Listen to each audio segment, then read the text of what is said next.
বাংলাদেশের সবচেয়ে ধনী জেলাটির নাম নোয়াখালী। অনেকে নোয়াখালীকে বাংলাদেশের দুবাই বলেন, কিন্তু কি এমন আছে নোয়াখালীতে যা তাদেরকে শীর্ষ ধনী বানিয়েছে? বিস্তারিত জেনে নেওয়া যাক। প্রবাসী আয় যে কোনো এলাকার আর্থসামাজিক উন্নয়নে বড় ভূমিকা রাখে। নোয়াখালী এই সুবিধাটা খুব ভালোভাবে নিয়েছে। বিদেশে যেতে হলে উল্লেখযোগ্য পরিমাণ অর্থ বিনিয়োগ করতে হয়। নোয়াখালীর মানুষ যত সহজে বিদেশে যাওয়ার জন্য অর্থ জোগাড় করতে পারেন, অন্য জেলার মানুষের পক্ষে তা জোগাড় করা কষ্টসাধ্য। কর্মসংস্থানের সন্ধানে নোয়াখালীর বিপুল সংখ্যক মানুষ মধ্যপ্রাচ্য, ইউরোপ ও অন্যান্য দেশে অভিবাসী হচ্ছেন। বিদেশে কর্মরত নোয়াখালীবাসীর পাঠানোর রেমিটেন্স বাংলাদেশের অর্থনীতিতে ফুয়েল হিসেবে কাজ করছে। রেমিটেন্স প্রেরণের দিক থেকে নোয়াখালী দেশের শীর্ষস্থানীয় জেলাগুলোর মধ্যে অন্যতম। নোয়াখালীতে শিল্প কারখানা তেমন বিকশিত না হলেও এ জেলার বহু কৃতি সন্তান জাতীয় পর্যায়ে প্রতিষ্ঠিত শিল্পপতি ও ব্যবসায়ী হিসেবে স্বীকৃত। তারা দেশের বিভিন্ন অঞ্চলে বৃহৎ শিল্প বাণিজ্য গড়ে তুলেছেন। এখানকার বিখ্যাত শিল্পপতিদের মধ্যে রয়েছেন পার্টেক্স গ্রুপের চেয়ারম্যান জনাব এম এ হাশেম, যিনি বনানীতে অবস্থিত তার গ্রুপের মাধ্যমে প্লাস্টিক, ফার্মাসিউটিক্যালস এবং পাট শিল্পে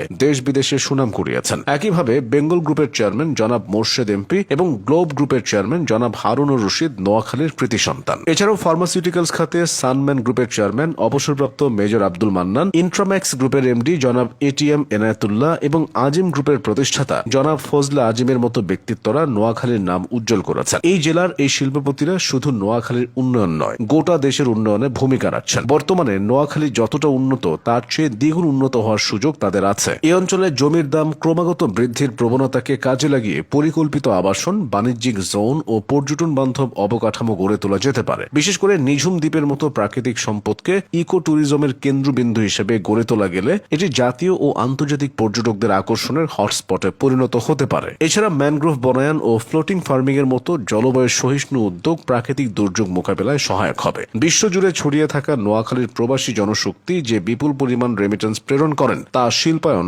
এগ্রো প্রসেসিং, ক্ষুদ্র ও মাঝারি উদ্যোগ এবং প্রযুক্তি খাতে বিনিয়োগ করা গেলে স্থানীয় কর্মসংস্থান ও অর্থনীতির বৈচিত্র্য বাড়বে। উদাহরণস্বরূপ মৎস্য খাতে কোল্ড স্টোরেজ, প্রক্রিয়াজাতকরণ শিল্প ও এক্সপোর্ট জোন তৈরি করে বৈদেশিক মুদ্রা আয় বৃদ্ধি করা সম্ভব। এদিকে এখানকার উপকূলীয় অঞ্চলে প্রতিবছর সাগর থেকে জেগে ওঠা নতুন ভূমি কৃষি, মৎস্য চাষ এবং শিল্পায়নের জন্য সুবর্ণ সুযোগ তৈরি করছে। তবে নোয়াখালী নানান সময় প্রাকৃতিক দুর্যোগের মুখে পড়ে। এতে যে ব্যাপক ক্ষতি হয় তা বলার অপেক্ষা রাখে না। প্রাকৃতিক দুর্যোগ মোকাবেলায় সবুজ বেষ্টনী, ম্যানগ্রোভ বনায়ন, ভাসমান কৃষি এবং পরিবেশ বান্ধব নগর পরিকল্পনা প্রণয়ন করা অপরিহার্য।